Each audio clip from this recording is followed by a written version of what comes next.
Pues nada, aquí estamos, hablando de cloud, desde Jaén, desde Madrid, y a ver qué pasa, ¿no? Pues muchas gracias por la invitación, Rubén. Y bueno, para romper el hielo, mi nombre es Jonathan. Tengo 15 años de experiencia en el sector de IT y he tenido la típica carrera de administrador de sistemas, programador, team lead y estos últimos años enfocado como CTO y sobre todo como arquitecto cloud. Mucha experiencia con AWS, que lo sé yo, y sé que sabes bastante, por eso te invito a hacer este podcast conmigo. O sea, el primero que se me vino a la cabeza fuiste tú, y nada, pues encantado de tenerte aquí, porque bueno, ya como digo, hay mucha gente que a mí me conoce de los vídeos de AWS, ya sabéis, Rubén J. García Cloud. Tengo de todo un poco, casi todo enfocado más a cloud, digamos, más principiante, pero me gustaría empezar este curso ya con algo más avanzado y ya iremos hablando también aquí en el podcast, porque sé que tú también has trabajado con Control Tower y cosas de esas, que son muy interesantes, más a nivel de cómo, que ahora hablaremos de todo eso, de cuándo, cuando empecemos o cuando alguien empiece de cero o si tuvieses que volver a empezar, que ya hablaremos, cómo empezarías todo esto del cloud. Porque yo creo que es muy distinto ahora que cuando yo empecé hace 8 años ya, por lo menos, que empecé con AWS. Y bueno, ahora es todo bastante más sencillo. Hace 8 años éramos un poco ahí los picapiedras ahí haciendo cositas. Así que nada, empezamos el podcast. This is a day I've been looking forward to for 2.5 years. Every once in a while, a revolutionary product comes along that changes everything. Developers, developers, developers, developers, developers, developers. Developers, developers, developers, developers, developers. Yes! A young person should find something that they're passionate about to do. If you don't love your work, you're never going to be great at it. To cloud and beyond.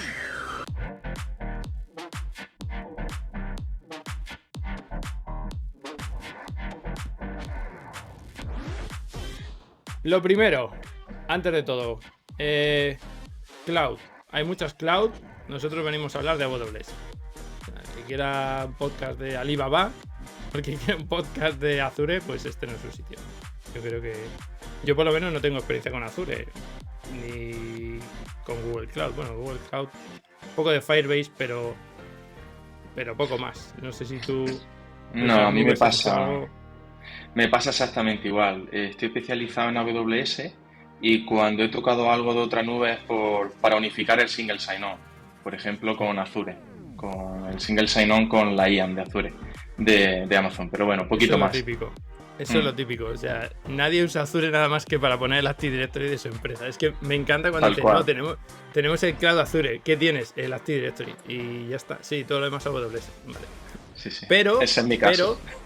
pero lo bueno es que Azure, por esa, o sea, Microsoft en este caso, por eso se apunta al tanto de somos la segunda nube que más se usa. Bueno, los cojones, sois la segunda nube que más se usa. O sea, usan el Active Directory y lo demás y el Office 365. Pero realmente la Poco cloud, más. yo creo que tiene que estar muy parejo con Google Cloud.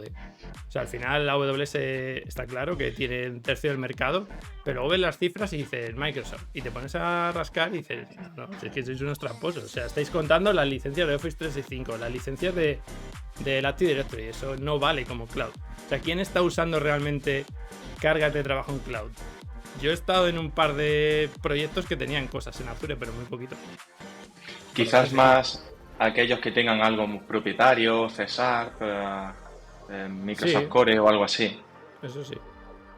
Pero si no, yo ya te digo, o sea, me gustaría ver realmente quien tenga todo en Azure o solo que seguro que los hay, pero es que luego también te viene en Azure y te dice, bueno, Microsoft te dice, te damos $500,000 gratis para que te lo gastes si te pones con nosotros, claro. Y al Así final también el tema dentro. económico también juega muchas Sí, veces. sí. Pero bueno, La parte de Google, yo he utilizado alguna vez Firebase, pero poquito más. O sea, no. yo estoy ahora con mm, un proyecto empezando con Firebase y bueno, Firebase es un poco de juguete, o sea, para hacer cositas sencillitas, pero luego si quieres hacer algo de verdad, te tienes que ir a ya bases de datos de verdad. O sea, no digo que Firebase no sea una base de datos de verdad, pero que está más sea, yo una base de datos que desde el front puedes hacer todo, ya no me mola. Lo siento. Ya, Soy un purista. Pero es que... ya. O sea, yo he visto las cosas que se hacen en Firebase y dices, aquí faltan muchas cosas. O quieres hacer una query un poquito más ad hoc y no puedes hacerlo. Pero bueno, Ampliar la lógica de negocio, etcétera. Pero bueno, como no sí, lo sí. conozco, no te sabría decir, pero sí que estoy contigo. La lógica de negocio tiene que estar programada en un backend, deployada en algún sitio y que tú puedas extenderla y ampliarla. Hmm. Así que con Amazon tienes todos Con los casos AWS, cubiertos. Sí. AWS tenemos para hablar podcast durante los próximos 15 años. Y cada día sacan cosas nuevas, así que yo creo que nada. Cuéntame, ¿cómo empezaste tú en AWS? Pues ¿Qué mira, hace? yo te cuento, estuve trabajando en una empresa de telecomunicaciones y empecé usando un CDN porque deployamos nuestro producto SaaS en Japón. Y todo empezó con eso, con un S3 y un CloudFront para el tema de minimizar el jitter y la latencia de red. Después de eso, teníamos una arquitectura de microservicios que era muy costosa. Entonces, claro, cada vez que íbamos a hacer algún despliegue teníamos que comprar una cantidad de servidores, ponerlo en un data center, configurarlo, etcétera. Mm, Y ya surgió la necesidad de orquestar todo eso de una manera, digamos, en el cloud y minimizar lo que eran gastos, porque los principales clientes eran muy grandes, eran los que podían pagar, pero los clientes, digamos, más pequeñitos, desde el punto de vista del presupuesto, no llegábamos. Y lo que hicimos fue entrar con AWS con tema de CloudFormation y orquestación. Lo típico, EC2, AMIS, API Gateway, etcétera. Y ahí fue cuando empezamos. Me acuerdo yo que el ¿Qué año primer mes más o era como menos? 2015. 2015. Sí, y fue como muchos conceptos nuevos. Yo empecé mi carrera profesional como administrador de sistemas y cuando entré al mundo de Duro eso, Amazon ¿eh? fue... Empezar como administrador del sistema ahí duro. Sí, sí, empecé el primer año y luego cambié a desarrollo. Entonces, cuando conocí Amazon fue como descubrir la felicidad, ¿no? Mm, De tener que montarte tú los balancers, la alta disponibilidad, etcétera, a llegar a una plataforma como la de AWS en el que te lo da todo, pues era como un sentimiento encontrado, ¿no? Era, oye, esto es muy fácil y luego me perdía un poquillo porque eran muchos conceptos nuevos que muchos son muy parecidos, ¿no? A cuando estás trabajando de administrador de sistemas, pero suelen cambiar. Sobre todo la parte de que dependes, ¿no? De un tercero, que al final es la parte buena, porque puedes usar cualquier servicio de una manera elástica cuando tú lo necesites. mm. Sí, yo creo que... Bueno, yo empecé... Sería... Pues te digo ahora mismo, 2000... Estamos en 22, ¿no? Sí, 2000... Sí, yo creo 15, 16 también por ahí, más o menos. Yo creo que fue... Yo creo que 2015 también. Y yo empecé migrando máquinas virtuales a EC2. wow, O sea, no haciendo AMIs, sino sí, migrando nuestros sistemas que teníamos de máquinas virtuales a EC2. Y ahí es donde lo que dices tú, empiezas a ver que, joder, es que nosotros tenemos un servidor aquí en la oficina que tengo que estar manteniendo, que tengo que estar cambiando yo todo, que tengo que estar pegándome con él, porque te tienes que pegar al final, que ahora se cae, que ahora tienes que instalar no sé qué. A decir, es que esto es automático, o sea, lo pongo y ya está, y ya funciona todo. Y ahí fue cuando empecé ya con el gusanillo de, oye, pues esto mola. Y ahí, bueno, pues donde estaba veía que no iba a seguir por ese camino porque no podíamos por temas de los proyectos, el tipo de proyectos que hacíamos, que era proyectos de administración pública y en 2015, ya, imagínate, administración pública decías cloud y te decían ya, mañana. Entonces, bueno, yo lo que quería era un poco más seguir por ahí, por el tema de cloud y ver todo eso. Y ya empecé pues a estudiar, a ver todo esto y bueno, hasta el día de hoy, ¿no? Ya 7, 8 años aquí pegándome con todo y cada día con más cosas, pero la verdad que así es como empecé. O sea, la cosa más tonta de ver cómo o una sea, migración migrando. podía ser. Sí, sí. Es ¿Y decir, lo hacías a es mano que o por entonces tenías alguna herramienta, Rubén? no, había una, bueno, había y hay una herramienta para migrar máquinas virtuales a EC2.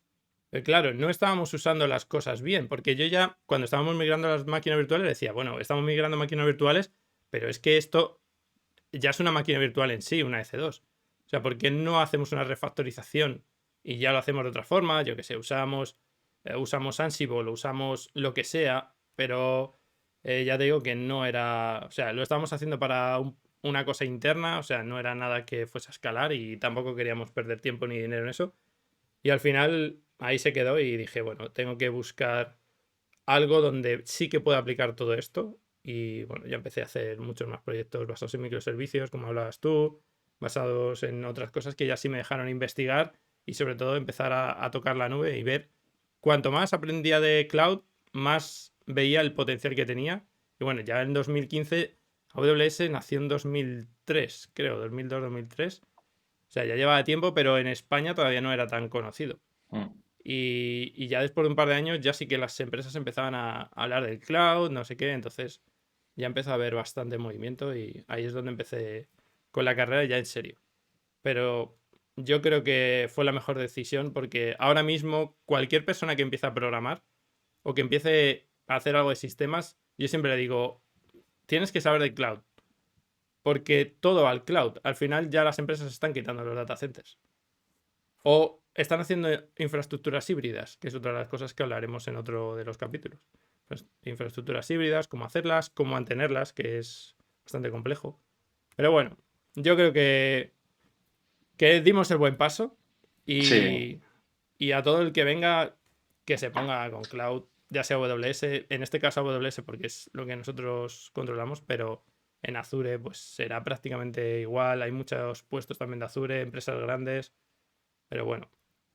Y sobre todo, yo creo que como programador te da una visión general de cómo funcionan las cosas, cómo ocurren en producción, y a la hora de Mm. diseñar tu aplicación cambia mucho.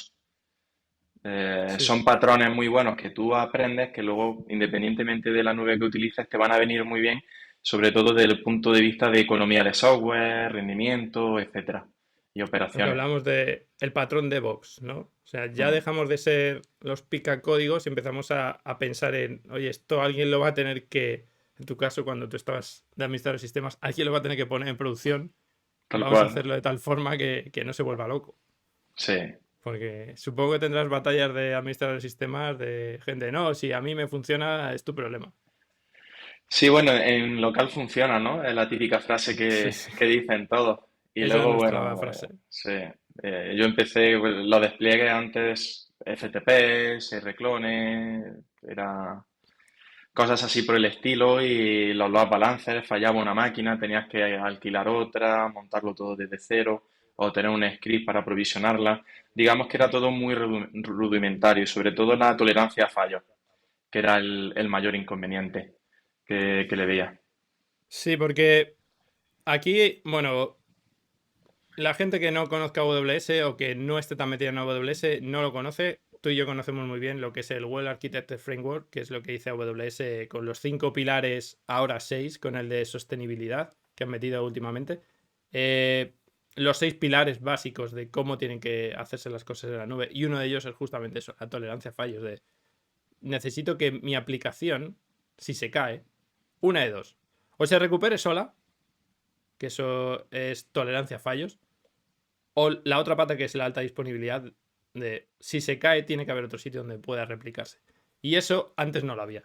O sea, yo me acuerdo que antes tenías el servidor de producción, que era un pedazo de servidor y ya está.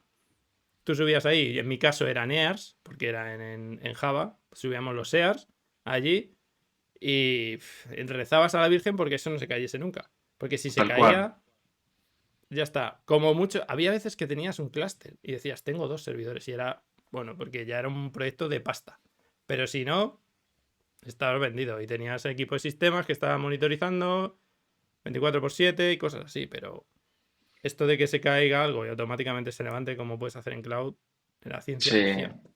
Sobre todo los balancers. El load balancer de AWS es una maravilla. Cuando te lo Mm. montas tú al final es un punto crítico y bueno, tiene sus fallillos. Cuando tú tienes que gestionarlo, almacenarlo, eso, si no te encontraba alguna aplicación que tuviera desplegada y la tenía balanceada con DNS, que también era muy común por entonces, cuando yo Sí, empecé. sí, sí. Si es que esto nos da para hacer otro podcast Sí, sí. de las historietas del abuelo Cebolleta. Sí, tal cual, sí, porque cuando empezamos nosotros era cuando se llevaba el término webmaster. Era Uf, que tú lo hacías todo, o sea, pero tal cual. sí, sí. El hombre orquesta. Hacía desde sistemas hasta programar. Yo hacía todo. O sea, desde montar servidores hasta hacer el pipeline de despliegue cuando existía, ya empezamos con Jenkins y demás, hasta programar telear, hasta hacerte el diseño de arquitectura y hablar con el cliente. O sea, Sí, era pues eso. Al final, pues bueno, eso se aguanta. O sea, porque en una empresa pequeña no tienes más remedio. Pero a la larga necesitas especializar a la gente y que no se vuelva loca. Y mm, yo creo que con el cloud sí que puedes especializar a todos en el tema DevOps, que es lo que más me gusta a mí, de que todos, yo en mi equipo ahora mismo, no hay nadie, o sea, somos dos personas las que estamos más encargadas del tema de cloud, pero a mí me gusta que todos sepan cómo se hace un pipeline o cómo funciona la arquitectura dentro de AWS. Porque no quiero que haya silos de conocimiento en los que están los de infra y son los que despliegan y ya está, y yo le doy todo a los de infra. Eso no lo quiero. Lo que quiero es que puedan decir, oye, yo sé que para desplegar esto, pues detrás hay un ECS. O detrás tengo que crear roles. Y saben lo que son los roles. Y saben lo que es un bucket.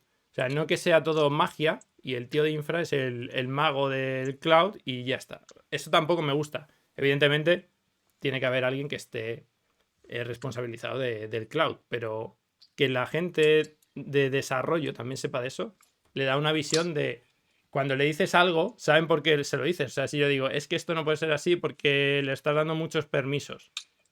Ese tipo de cosas son las que también hace falta. Que sepan, oye, es que sé por qué me lo está diciendo. Pues y yo he metido que hagan además, cursos de cloud, o sea, que sepan. además, Rubén, yo creo que es un must, porque tienen que saber cuando tú configuras una cola SQL, el tiempo de visibilidad, si necesita una de letter, el por qué, Eso es. cómo optimizar el consumo de mensajes, una base de datos, RDS, cómo funciona, cómo se sincronizan, etcétera. Ujú. Porque muchas veces hacemos diseños de manera técnica que se pueden solventar de una manera muy sencilla en AWS.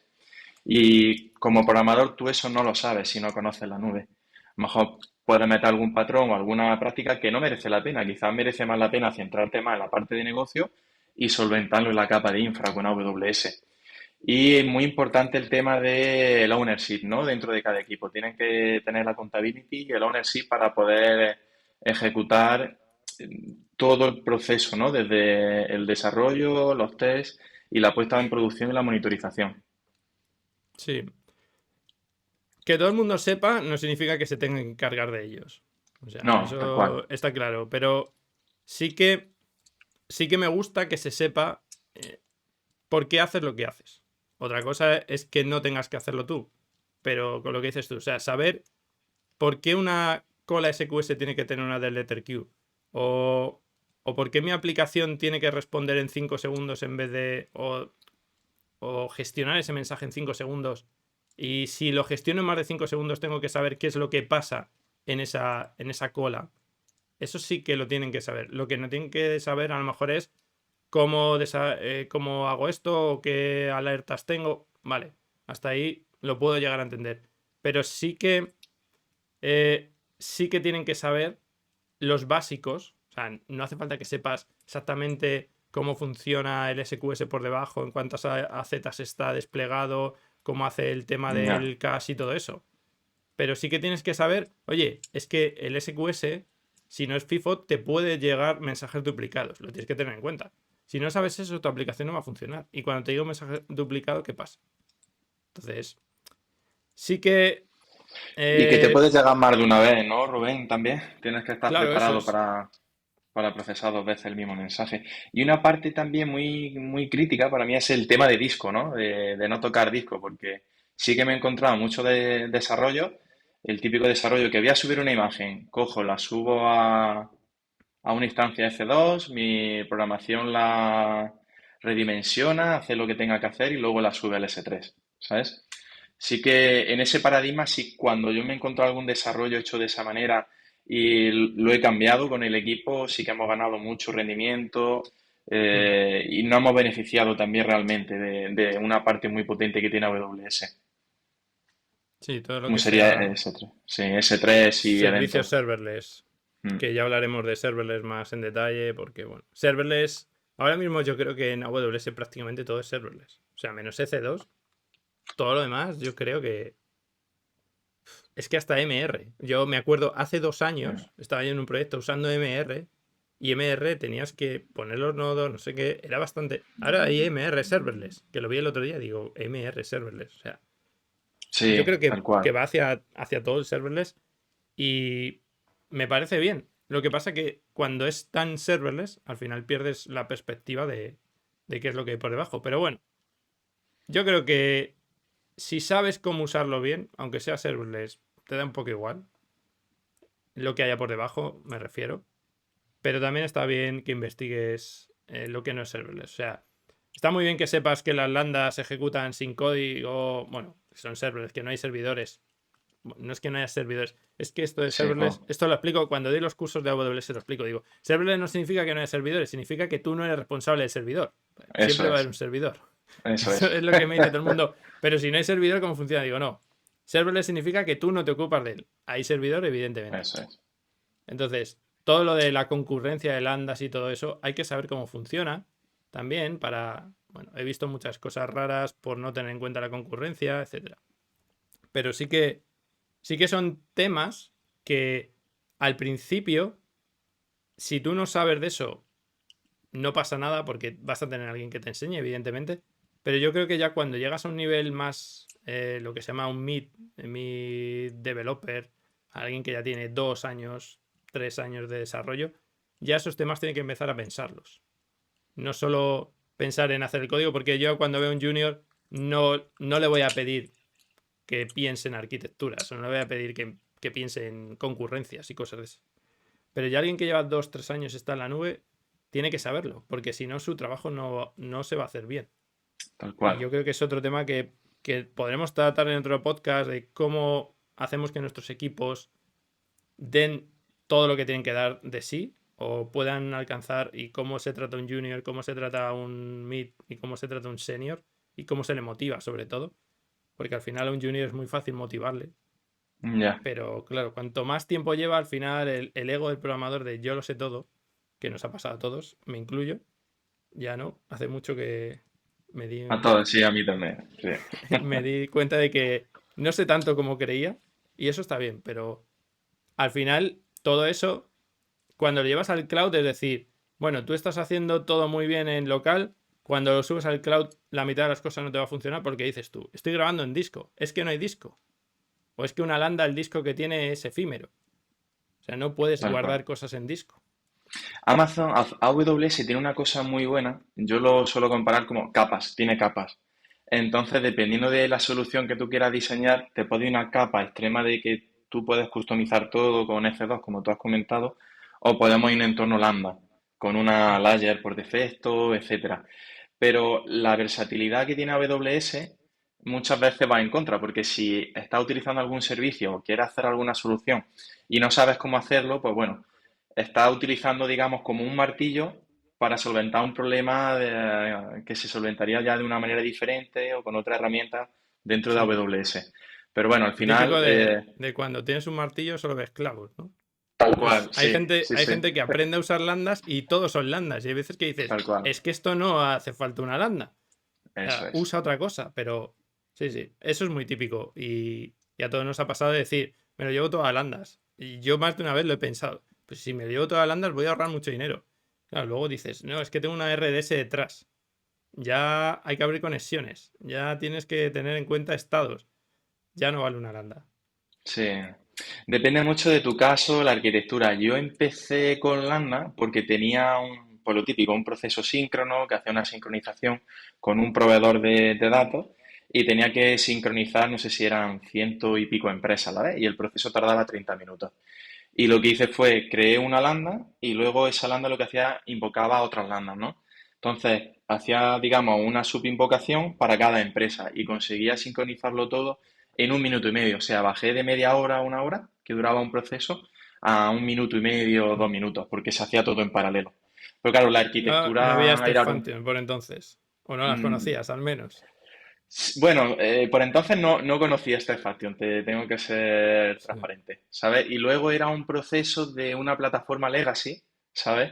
Entonces, claro, en esos procesos tenías que meter cositas, digamos, solventábamos fallos ya con partes de AWS. Bueno, algo súper loco que he visto, que el otro día estaba leyendo un blog y lo vi súper loquísimo, usar, o sea, cómo migrar una aplicación Express a Lambda. Y dije, ya se nos ha ido de la olla.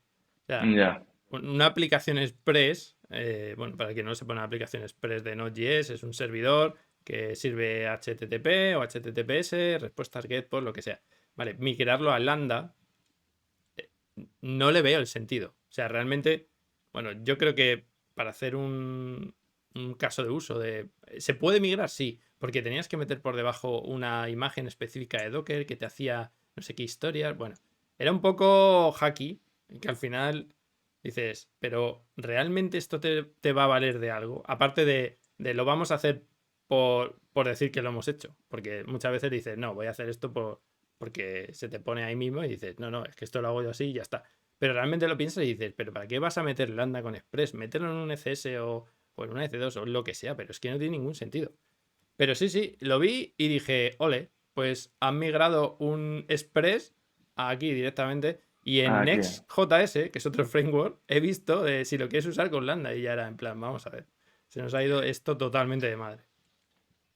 Sí, bueno, yo siento decírtelo, pero yo he utilizado Nest.js con Lambda. Vale, pero aquí hay dos cosas. Una cosa es que lo Sí, uses en plan, quiero usar las capacidades de inyección de dependencias y eso, que me parece bien. Y otra cosa es que lo uses en plan servidor web. Ahí es donde no lo veo. O sea, en plan API. claro, Si es así, claro. por favor, explícame lo que haces porque es que no entiendo por qué se hace eso. Yo sí que es cierto que hace muchos años estuve en un proyecto, Rubén, y hicimos con Python, con Django y el framework se llamaba Zappa. No era con el framework serverless, ¿no?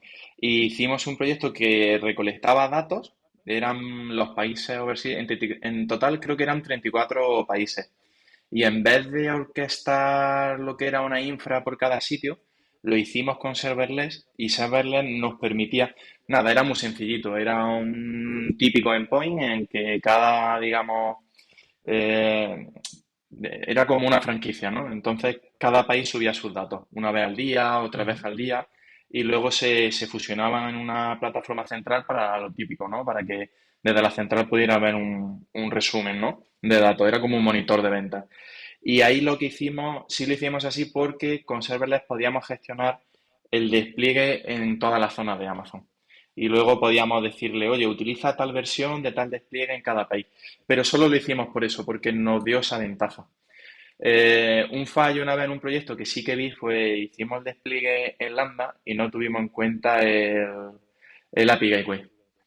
Y de input ya no me acuerdo, ¿no? Pero tienes un tamaño máximo, ¿no? De entrada. ¿Qué Sí, fue lo que creo que es pasaba? un Que mega un o 2 megas mega, o algo así. Un mega me parece. Sí, el por ahí payload anda. máximo. Sí, y era un gestor de lead que tenía un endpoint, entonces recibía.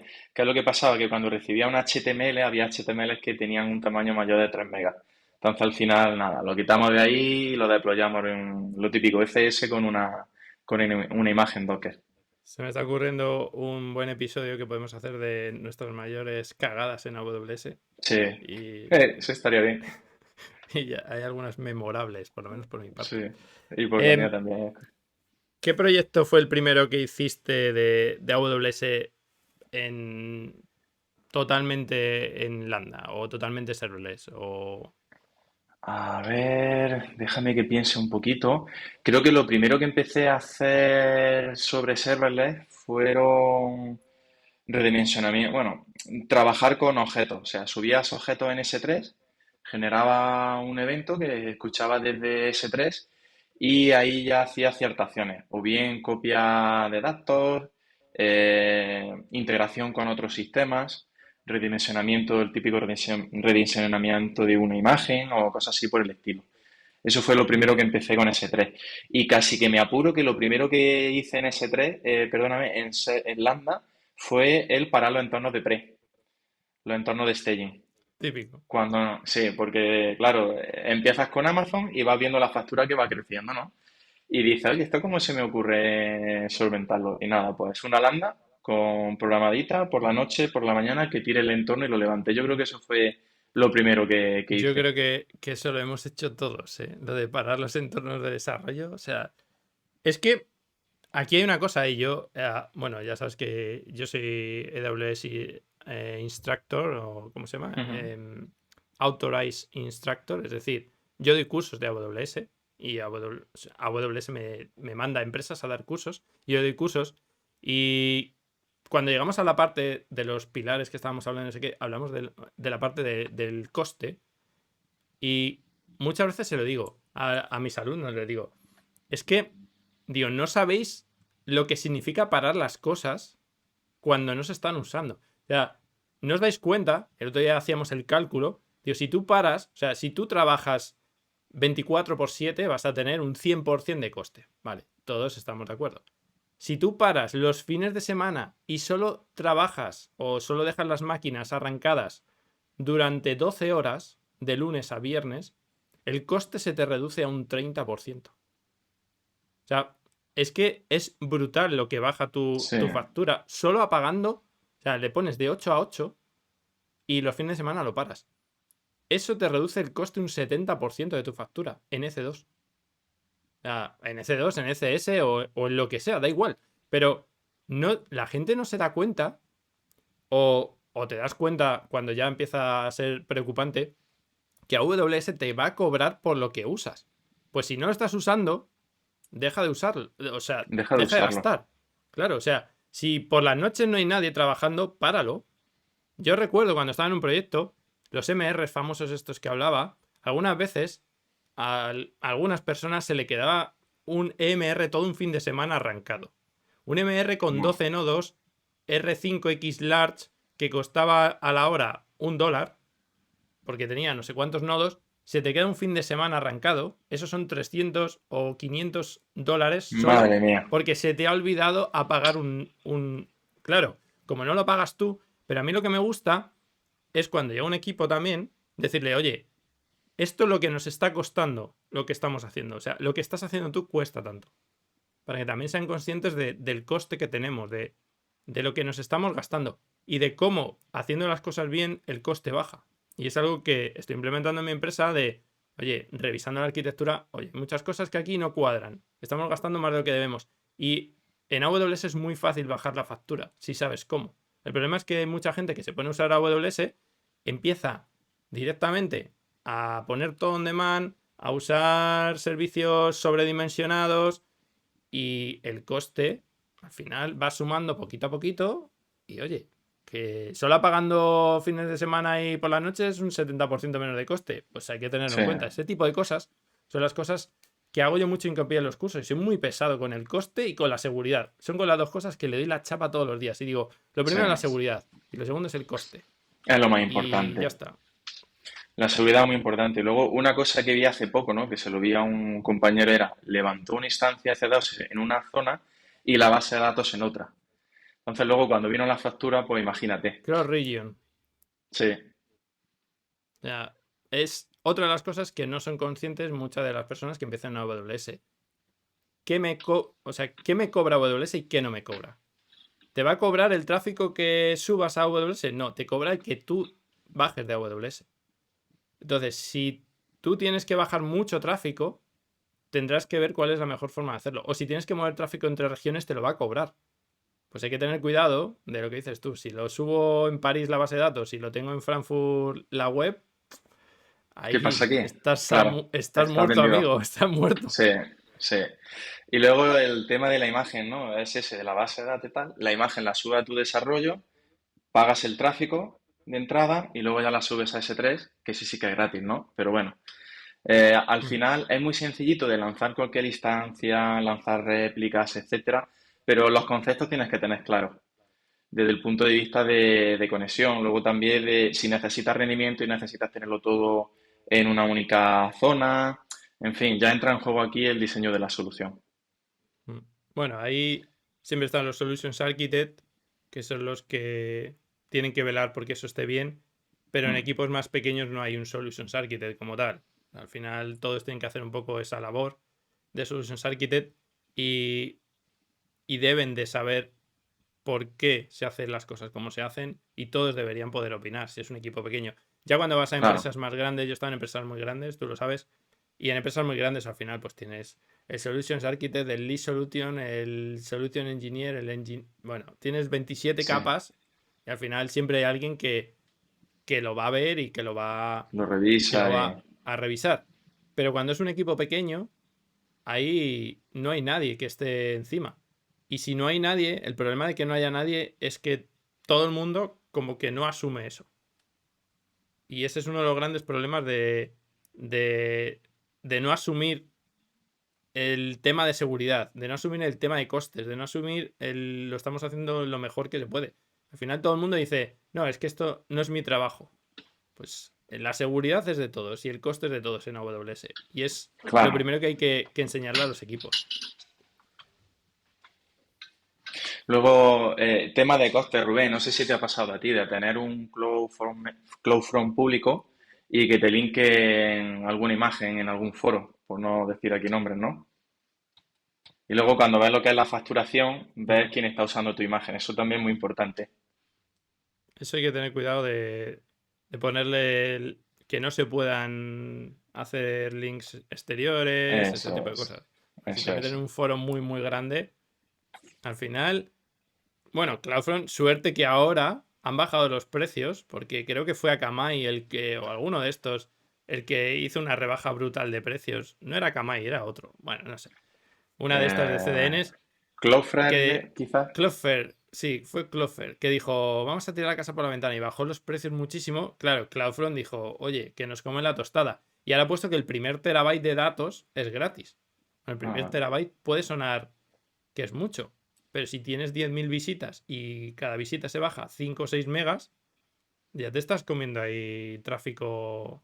Y en cuanto metas 6 o 7 imágenes un poquito grandes, te lo has comido el terabyte. Te mm. parece mucho un terabyte de datos, pero al final en internet no es tanto. Un terabyte de datos distribuido entre 10.000 visitas. Claro, si tienes 4 visitas, te ven 4 personas, Claro, pero depende. Depende. Yo me acuerdo un caso que sí que pagamos bastante. No sé si era 400 y algo euros, Rubén. Entonces ya no me acuerdo si firmamos la URL o metimos la cookie, pero lo hicimos así, sí. para que solamente pudiera estar visible desde 30 minutos o 20 minutos. Y claro, eso teníamos una API y quien se encargaba era el API que se lo devolvía al frontend y el frontend ya pues te iba diciendo que podías ver, que no podías ver y el back era el que se encargaba de firmarte la URL y devolvértela. Ya, bueno, con el típico si tenía, podía acceder a ese dato, ¿no? Muy bien. Yo quería abrir otro melón, A ya que ver, llevamos 38 minutos ya, que llevamos aquí hablando de todo un poquito.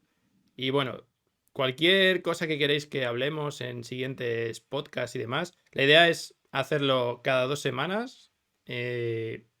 Traeremos gente que también puede aportar su visión y que sé que también nos pueden, aparte de Jonathan, que es un crack, pero conozco más gente y entre nosotros dos, con los demás que vengan, pues ir haciéndolo. Y aquí, pues bueno, yo os digo, dejad los comentarios que queráis, los temas que queremos tocar. Ya tenemos muchos temas en la recámara para tocar. Pero lo que me gustaría saber es, si tú viajases al pasado y vieses al Jonathan de hace 7 años y le vieses empezar en vale. AWS, o mejor dicho, bueno, no, porque el problema de AWS es que como cada día sacan cosas nuevas, no le vas a poder decir que use cosas. Pero si hoy empezase alguien en AWS o tú mismo tuvieses que volver a empezar, ¿cómo empezarías? ¿Qué harías? ¿Cómo implementarías las cosas? ¿Cómo harías las cuentas?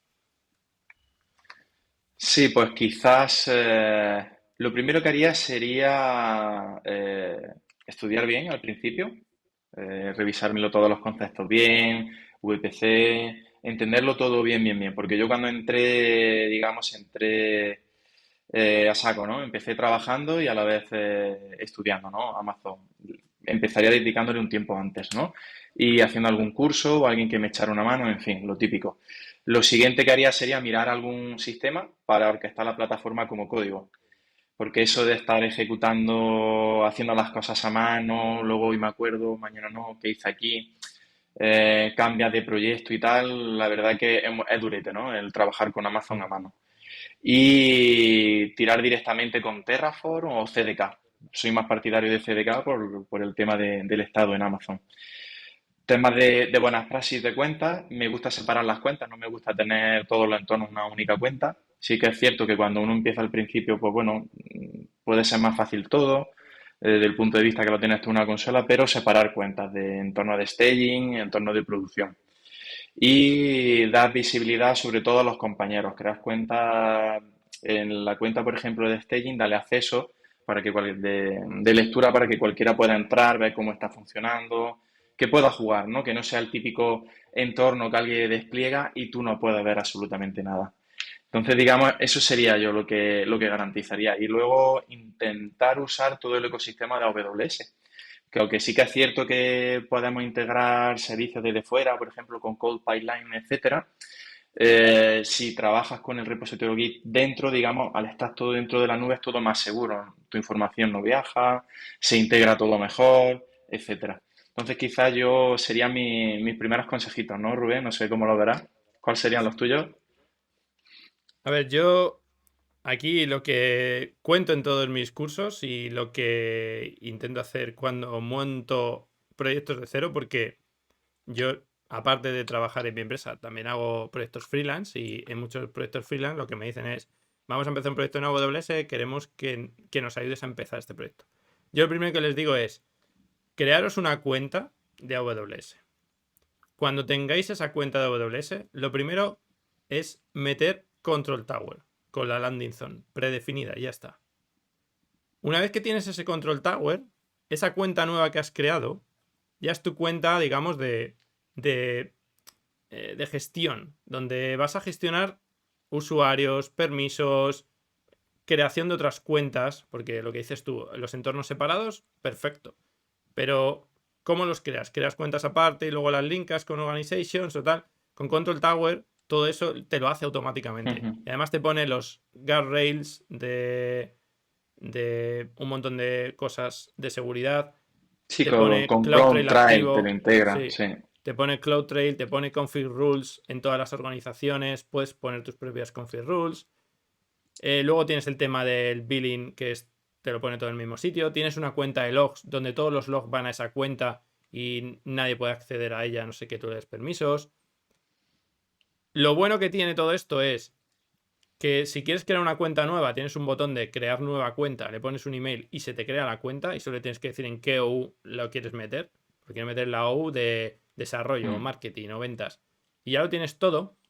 Y a partir de ese momento, yo no creo, bueno, sí que creo los usuarios a nivel de mi cuenta de gestión, pero en todas las cuentas les doy acceso a través de roles que se pueden crear directamente desde el SSO, ahora se llama Identity Center o no sé qué, Sí. y entras usando el single sign-on, que puedes incluso, si tienes un Active Directory con Azure o con lo que sea, lo puedes integrar, y a partir de ahí, en la cuenta esa de gestión no puede entrar nadie nada más que el administrador. Y eso es la forma más segura y la mejor práctica que hay a día de hoy para crear una cuenta de... O sea, para crear una infraestructura de lo que se llama la landing zone. Porque además te crea una cuenta de sandbox donde puedes dar permisos para que jueguen tus...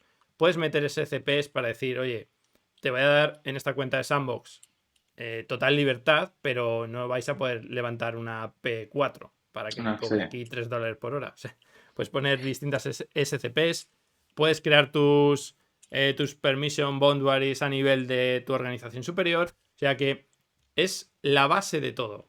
¿Por qué? Porque muchas veces he visto que alguien empieza con su cuenta, como dices tú, lo empiezas a poner todo en una cuenta y luego quieres migrar a distintas cuentas y ya no puedes. O sea, si lo estás haciendo de cero, hazlo así. Si ya estás haciendo algo, ya es difícil.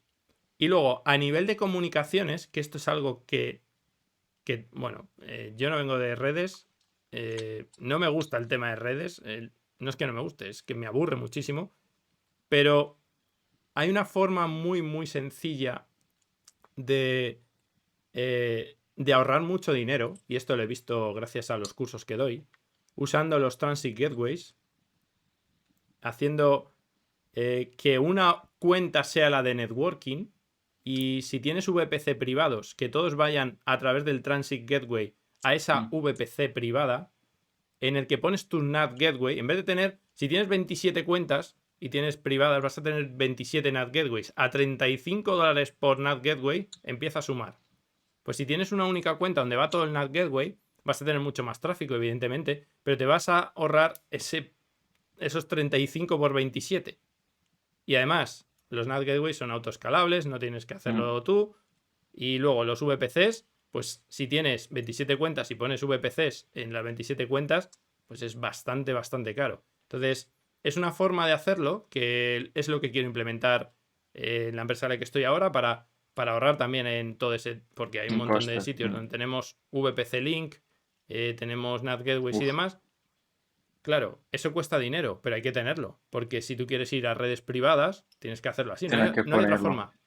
Pero la forma de hacerlo bien es a través de una cuenta que solo se llame networking y que esa cuenta sea la que redistribuya. O si tienes una VPN, que todos entren a través de esa cuenta de networking, no que tengas 3 VPNs, porque pagas el triple. O sea, esto ya son temas muy avanzados, son temas que se le escapa a la mayoría de la gente, porque cuando tú entras a AWS es S3 Lambda y Docker y ya está, ¿vale? Pero es que el caso de uso es distinto. Claro, esto ya marca la diferencia de tener AWS o de ser pro en AWS. En una empresa grande necesitan hacer este tipo de cosas, o si no se les va el dinero. Claro, aquí estamos hablando de una empresa que ha crecido y que ahora quiere mejorar lo que tiene. O sea, claro, pero no es normal. una empresa que digas he crecido muchísimo. Es que has crecido lo que... No estamos hablando de una empresa de 10.000 empleados o un banco o cosas así. No, estamos hablando de una empresa que tiene su cuenta de producción, su cuenta de staging, su cuenta de dev. Y bueno, pues el día a día, pues ahora necesito conectar con no sé qué servicio. Pues pongo un VPC Link porque todo va por red interna. Lo normal. Pero cuando te das cuenta, vas mirando y dices, pues si es que tengo ya 17 VPC Links en cada uno de los distintos entornos. ¿Por qué? Porque te hacen falta. Y no pasa nada. Pero cuanto más servicios vas usando, vas metiendo. Y llega un momento en el que la cuenta, dices, estoy pagando el triple que hace un año. Y es por todas estas cositas. Entonces hay que rediseñar todo. Y ahí viene la parte difícil. Porque ya sabemos que las VPCs no pueden tener overlap en los CIDRs. Y si tienen eso, ya empezamos con los líos. Entonces, no es fácil, pero yo creo que es lo bonito de AWS, Sí, que sí. puedes mejorarlo de manera incremental. Yo empecé Está claro. deployando Docker y demás, utilizando ECS y luego también instancias C2 con grupos de autoescalado.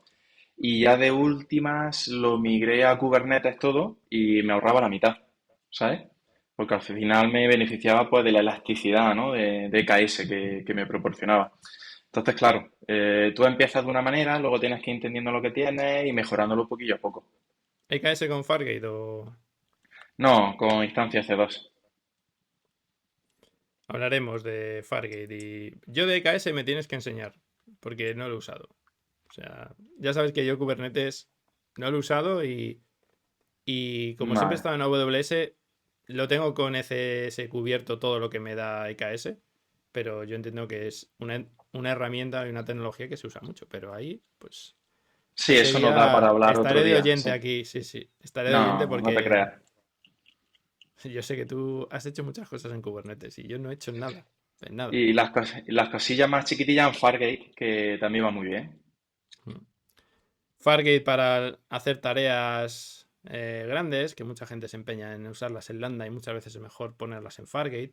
Y ahora más, que hace 2 o 3 días salió en la noticia que Fargate ha cuadruplicado el volumen de virtual CPUs y memoria que tiene. O sea, ahora creo que llegas hasta, no sé si eran 40 gigas de RAM, puede ser, no sé, mucho. Entonces, Está muy bien. tiene mucha potencia ahora Fargate. Prácticamente puedes meter lo que quieras en Fargate ya. Y luego Ahora, puedes poner inferencia, o sea, mi duda a veces es Fargate, AWS Batch, ya se sabe. Y dices, sí. Yo porque creo con... que depende un poco también del caso de uso, porque hay muchas veces que Batch es demasiado complejo para para hacer cualquier cosa tienes que configurar muchas cosas y Sí, yo lo que la quiero es correr una definición. herramienta y ya está. O sea, levanto, subo y corre mi tarea. Y tú te lo puedes hacer en tu Docker en local y lo subes a Fargate y lo tienes en 10 minutos. Sin embargo, Batch tienes que configurar muchas cosas. Funciona por debajo con una EC2. Es distinto. Le puedes poner también Fargate debajo. En la última que utilicé Batch, hace 2 semanas, y a mí lo que me pasa, como a ti, Rubén, que yo ya tengo mis plantillas, ¿sabes? En CDK y en Terraform, entonces es más de lo mismo. Sí. Tengo un Fargate con AWS Batch. Y va bien, le dices la cantidad de CPU, de RAM que quieres y te abstraes, ¿no? de la máquina de C2. O sea, al final, mi duda ya digo, bueno, ¿cuándo utilizo Fargate? ¿A secas el servicio o consumiendo una cola? En fin, porque puedes configurarlo de varias maneras.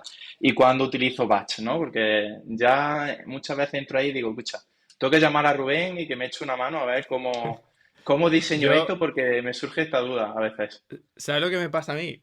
Y lo comento mucho en mis cursos, que es que cada vez los servicios de AWS se me parecen más entre ellos. Porque si te das cuenta, si te acuerdas, hace 5 años, 4 años, Beanstalk. ¿Vale? Beanstalk era, quiero subir mi aplicación PHP, mi aplicación Java, lo que sea. Pero es que ahora tiene Docker, tiene no sé qué, dices, entonces ¿de qué se diferencia en meterlo Multidocker en también. ECS? Sí. Claro, dices, pues es que es lo mismo. Entonces, Batch ahora tiene Fargate, que no lo sabía. Pues, entonces, empiezas a decir, cada vez se parecen más, y yo creo que se parecen más por, esta es mi teoría de locura, se parecen más porque, bueno, ¿sabes cómo funciona en Amazon? Y si no lo cuento aquí para los que no lo sepan, Amazon tiene como sus equipos y cada equipo está trabajando en un producto. Pues hay un equipo que trabaja en Batch, un equipo que trabaja en Lambda, un equipo que trabaja en ECS. Entonces, al final, las buenas prácticas o los buenos patrones de diseño son todos iguales para todos. Y se dan cuenta de, oye, ¿por qué no ponemos esto en Fargate? Oye, ¿por qué no hacemos esto que sea serverless? Oye, y al final todos van convergiendo hacia lo mismo.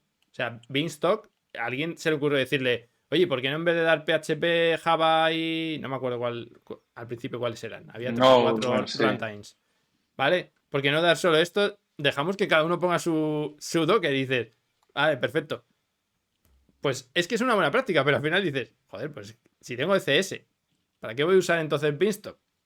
No, porque Beanstalk te da otras cosas ya, pero es que esas cosas que te da Beanstalk, ahora ECS también lo está poniendo. Entonces al final llega un momento en el que todos van convergiendo, como cuando Lambda sacó Docker, que yo dije, ahora Lambda saca Docker. O sea, ya puedo poner mis Lambdas en Docker. ¿Para qué necesito lo que hacía yo antes con Fargate, que muchas veces lo hacía porque quería un Docker de no sé qué y no podía hacerlo con Lambda, porque era muy grande o... Pues lo hacía con Fargate de una tarea que se levanta, hace su trabajo y se muere. Vale, pero es que ahora lo hace Lambda, ya no me hace falta eso que estaba haciendo. O sea, es un poco de... Vamos evolucionando y todos evolucionan hacia el mismo punto, que al final es lo más serverless posible, con la máxima funcionalidad posible, y todo basado en eventos. Que es otra de las cosas que me gustaría tratar en este podcast, porque yo sé que tú eres súper fan de eventos y el CQRS te mola muchísimo. Bastante. Lo sé. Yo de CQRS no he hecho tanto, pero de eventos es el día a día.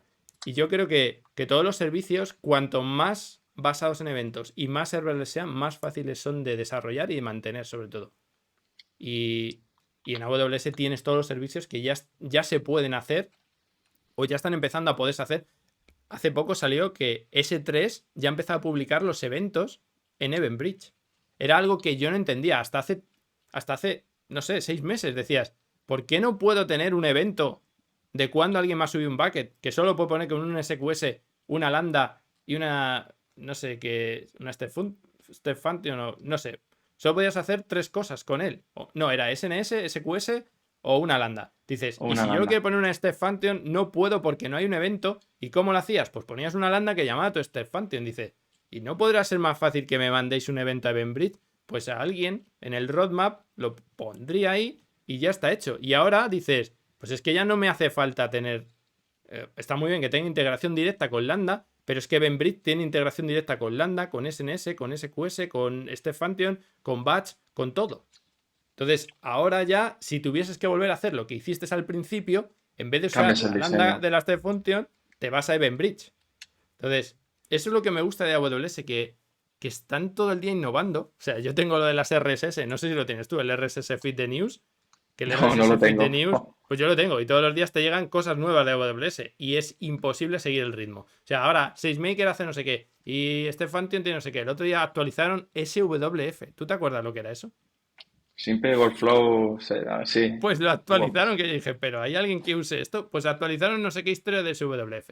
Entonces, al final es lo bueno de AWS y creo que es por lo que es el número 1, porque no hay nadie que haga las cosas tan bien hechas y además tenga la visión de hacia dónde ir y cómo hacerlo, porque si no, estás muerto. O sea, según cambia el día a día, tienes que estar todos los días innovando. Y cuando llega ahora el reInvent, que es a finales de noviembre, a principios de diciembre, veremos servicios nuevos totalmente enteros o servicios rediseñados, como hace un par de años cuando salió SageMaker, que fue la revolución con la IA, porque se están quedando atrás con Google Cloud, por ejemplo. Pero ahora SageMaker todos los días sacan cosas nuevas, se integra con ECS, con Stephantions, tienen un Con workflow Aurora, que puedes usar, una maravilla. Por eso te digo que al final todo esto yo creo que es lo que hace que AWS sea el número 1 y es lo que hablamos siempre, el continuous improvement de vamos a mejorar día a día nuestros servicios y no porque seamos los más grandes nos vamos a relajar. Y esa filosofía, que es una filosofía muy startup, es la que me gusta a mí. Y por eso me gusta tanto AWS, porque cada vez que doy un curso, han cambiado las cosas. O sea, yo doy un curso ahora y doy un curso dentro de un mes y digo, es que esto antes, digo, no lo daba así porque esto no se podía hacer, pero ahora sí se puede hacer. Yo al principio, Rubén, cometí el error de cuando empecé a utilizar AWS, intentar no acoplarme a él. Y te digo cometer el error porque había muchas cosas de las que no me El beneficiaba. Locking Vendor, famoso. Locking Vendor, tal cual. Que a día de hoy sí que me beneficio, porque es que al final, si quieres potencia y quieres versatilidad, como tú acabas de decir, tienes que hacerlo así. Claro. Entonces, bueno, al final son todo trade-off. Y la verdad que sí, yo soy fan de un Event Bus y arquitectura reactiva que tú puedas desacoplar con colas y demás y que puedas racionar como tú quieras, ¿no? Al final es lo que te permite crecer sin tener cuellos de botella, un diseño que puedas extender en un futuro, etcétera.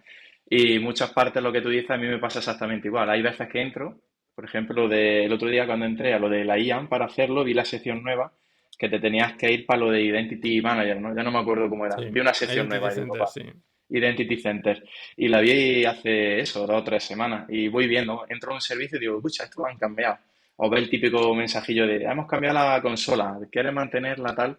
Y bueno, está bastante bien. O cuando, yo no sé tú, pero cuando cambiaron en el Parent Storage, que eso antes estaba dentro de C2 y luego lo cambiaron a Sí, ahora está dentro de System Manager, sí. System Manager, también me costaba, ¿no? Porque dice, bueno, ¿ahora dónde lo encuentro? Pero bueno, al final, ¿Sabes lo que con me el pasa a mí? tiempo... Que yo la consola de AWS no la uso mucho, la consola web. Yo casi todo lo hago en CDK o lo hago con CLI. Sí. Entonces, cada vez que entro en la consola AWS, bueno, ahora la uso más porque dando los cursos tengo que entrar, pero yo cada vez que entro me pierdo, porque como lo están cambiando todo el rato y cambian las cosas y ponen nuevas, o hay cosas que no sé, o sea, hay cosas literalmente que no sé cómo se hacen en la consola de web, porque no las he hecho nunca desde la consola web. Entonces, muchas veces que digo, a ver, chicos, esperad un momento, estoy mirando aquí porque no tengo ni idea, voy a ver, no, porque es que no entro ahí. O sea, Sí, con la a mí me CLI pasa igual. lo hago todo, con el CDK lo hago todo, pero luego, a la hora de hacerlo desde la consola web, digo, entre que lo cambian cada 15 días y que luego entro cada 3 meses, pues claro, cada vez que entro hay cosas nuevas. Yo es que prefiero tenerlo todo en CDK. Sí que es cierto que a mí me pasa cuando tengo en alguna plataforma legacy que no he montado y tengo que entrar o cuando algún Ya. compañero me llama, muchas veces me pierdo y me dicen, pero Jonathan, con toda la experiencia que tienes tal, y se lo tengo que explicar, ¿sabes? Le digo, mira, es que yo Yo me tengo siento hecha mi igual. librería, tengo hecha mi librería, esto lo cambian todos los días y hay muchas veces pues que tengo que ver por qué lo han cambiado, dónde está o ver cómo Sí, gestionarlo sí. desde la interfaz. Por ejemplo, AWS Batch, yo no sé si lo tuviese que hacer a mano desde la consola, yo no te lo sabría decir, ¿eh, Rubén? Sí, sí. Yo Yo tengo ya creo mi plantilla y tiro. que hay servicios en los que no he entrado nunca desde la consola, porque no te hace falta. Pero es que muchas veces dices, ¿para qué voy a entrar a la consola si tardo menos haciéndome un CDK? O simplemente no hacerlo. evidentemente tenerlo infraestructura como código siempre es lo mejor, pero ya no solo hacer una prueba de concepto desde CDK es mucho más rápido que hacerla desde consola. Porque tengo compañeros que sí que me dicen, no, porque lo voy a hacer en consola primero y luego veo lo que necesito. Digo, ya, el problema es que cuando haces en consola no sabes exactamente lo que te está creando por debajo. Hay muchas veces que no sabes. En cambio, en CDK o en CLI tienes que saberlo. Si no lo sabes, no lo vas a poder hacer bien. Por eso muchas veces Coincido me contigo. gusta a mí más hacerlo con infraestructura como código desde cero. Y luego ya sí, entras en la consola y a lo mejor puedes ver algo. Pero, por ejemplo, el tema de una API Gateway, que tienes que poner el response model y todo eso, pues todo eso desde CDK lo tienes que poner. Si no lo pones, es que no lo puedes hacer. Pero de la consola te hace sus cosas default y se te quedan en default y tú no te enteras que se quedan así. Y luego no te funciona como tú quieres porque hay muchas cosas que tú no has hecho que ha creado él por debajo. Que está muy bien porque están intentando un poco... Yo me acuerdo hace eso, cuando empecé 7-8 años, que la consola de AWS estaba hecha por backend engineers, se notaba muchísimo, la usabilidad era muy pobre, era muy difícil hacer cosas bien desde ahí, porque no estaba... Y ahora no, ahora lo que están intentando, como la nueva herramienta de crear VPCs, no sé si la has visto desde la consola web, es una chulada, porque ya te pone aquí cómo va a ir esto y no sé qué. La verdad que está muy bien, pero está muy pensado para alguien que no sea muy técnico. Están intentando llegar a público menos técnico. Claro. Y eso está bien, pero yo prefiero hacerlo desde otro sitio y tener yo más el control. Pero bueno, que todo esto es discutible como Sí, todo. bueno, como todo. A mí me gusta siempre empezar dibujando, o bien a mano alzada de qué necesito y por qué, o cojo, ¿cómo se llamaba? Diagrams, la librería esta de Python que puede hacer un diseño con código. Me lo pienso, lo planteo y luego la verdad que hacerlo en CDK es muy sencillito, porque al final son Esto objetos, ya tienes tu librería hecha y es sencillote. el O otro día Terraform, ¿no? Para leí. quien... Sí, el otro día leí una, una frase que decía, primero resuelve el problema y luego hace el código. O sea, Mm. y esto es igual, o sea, primero piensa qué estás haciendo, píntalo y cuando lo tengas bien hecho, ahora ya lo pones en código. Porque si empiezas al revés, algo se te va a olvidar. Y esto aplica tanto para infraestructura como para arquitectura cloud, como para algoritmo. O sea, primero tienes que entender tu problema, lo pintas bien y una vez que esté pintado, ya a partir de ahí, ya lo haces con CDK, lo haces con Terraform, lo haces con un script en Python, hazlo como te dé la gana. Pero primero tienes que entender qué es lo que vas a hacer y cómo lo vas a hacer. Y ya está, así es que no hay más. Sí, hay que Si es- reducir al mínimo la complejidad ocasionada, ¿no? Sí. Si al final la informática es muy sencilla, es resolver problemas. Tan sencillo como eso. Bueno, la has resumido mucho, ¿eh, Rubén? Claro, no, a ver, ¿qué hacemos todo el día? Resolver marrones, resolver problemas. ¿Es difícil resolver esos problemas? Sí, pero si reduces al máximo lo que estamos haciendo, resolver problemas y Sí, ya está. bueno, Entonces, me ha llegado la idea, me ha llegado también a la cabeza el teclado esto de Stack Overflow, de copy-paste, ¿no? Que sí, dicen que en la igual. informática también es eso, pues me acaba de llegar eso a la cabeza, ¿no? El control C, ese teclado que pusieron, ¿Cuánto? que por cierto lo venden, ¿eh? O sea, lo han hecho real. Ah, pues pásame luego el link para comprármelo, que Sí, sí. eso merece la pena darle un hueco en el Lo han hecho, escritorio, ¿eh? empezó como meme, pero al final ha salido algo, un producto real. Le das ahí directamente con 2C. Chicos, recordad, si copiáis las cosas de Stack Overflow, siempre la respuesta, nunca la pregunta. ¿Vale? Que también lo he visto muchas Sí, veces. eso es importante, eso es importante. Bueno, tú tienes un perfil en Stack Overflow top, ¿no, Rubén? Que va, yo en Stack Overflow pongo muy No poco, participas. porque ¿sabes lo que pasa? Que en Stack Overflow es como Twitter, pones algo y se te echan encima. Entonces, bueno, de vez en Ya. cuando sí que resuelvo alguna cosilla, sobre todo las que veo que están... Si llego ya a una pregunta que está y que no hay respuesta y tal, y yo más o menos sé por dónde ir, sí que lo suelo resolver, pero hay mucho hate, es como Twitter, por eso me quité Twitter también, porque es que al final, si dices el cielo es azul, te van a decir, es que no es azul porque es la refracción Ya. del sol, no sé qué, dices, vale, el cielo no es azul, y otro dice, no, porque sí es azul porque tus ojos... Mira, ya está, pues si queréis discutir, discutir vosotros, pero yo no voy a discutir. Entonces por eso en Ya. Stack Overflow entro poco. Yo, sabes que me muevo más por LinkedIn, me muevo más por por otros sitios, los foros de AWS, pero Stack Overflow un poquito. Pues hora y 5, más o menos. Nos ha pasado esto rápido, ¿eh? Sí, la verdad que es un placer hablar contigo, Rubén. Vamos, esto es muy ameno, ¿no? Como cuando vamos a alguna Comic Con, Foco de Motion, que coincidimos o hacemos alguna quedada. Así que un placer, la verdad que Esperemos que pronto no era consciente. podamos volver a las Comic Conf o las que sean Conf o lo que sea, que no sean virtuales, que nos veamos y que podamos ahí... Bueno, estas charlas que tenemos de bar al final, porque son las charlas que tenemos entre charla y charla, traerlas aquí, yo creo que hay mucha gente que le interesa que gente que ya ha pasado por todo esto le explique, no solo en una charla de 15 minutos que es el Happy Path, pero también hablar de todo esto. Y bueno, lo que decía, si alguien tiene comentarios o quiere que hablemos de algo en específico, que nos dejen por los comentarios, que estaremos encantados. Y si no, ya os digo que tenemos un montón de temas aquí para seguir durante mucho tiempo hablando de esto. Y nos vemos en el próximo episodio. Jonathan, un placer. Un placer, Rubén. Muchas semanitas. gracias. Bueno, hombre, gracias a ti por tu tiempo y vamos hablando, como siempre. Pues a tener buen día, Rubén. Venga, hasta luego. Venga, hasta luego. Chao.